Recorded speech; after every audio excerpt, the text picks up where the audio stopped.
नमस्कार मंडळी, आम्ही आलो आहोत देवगडमध्ये आणि ह्या व्हिडिओमध्ये आम्ही देवगडमधील सुंदर मंदिरे एक्सप्लोर करणार आहोत. सर्वात आधी सुरुवात गणपती बाप्पापासूनच. मग आम्ही आमच्या प्रवासाची सुरुवात मिठबळ येथे स्वयंभू श्री गोरक्ष गणपती मंदिरापासून केली. या मंदिराचं लोकेशन खूपच सुंदर आहे. डोंगराच्या मधून जाणारे रस्ते, हिरवगार निसर्ग, छान थोडा थोडा पडणारा पाऊस आणि शांत आणि प्रसन्न मंदिराचं वातावरण हेच खरं कोकणातलं सुख. गणपती बाप्पांची मूर्ती ही जांभ्या दगडाची आहे आणि ही स्वयंभू मूर्ती आहे. बाप्पांचं दर्शन घेतलं आणि आम्ही पुढच्या प्रवासाला निघालो.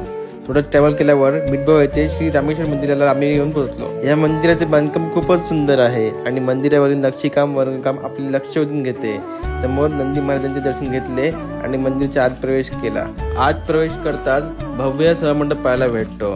श्रीदेव रामेश्वर हे मिठबळ गावाचे ग्रामदैवत आहेत.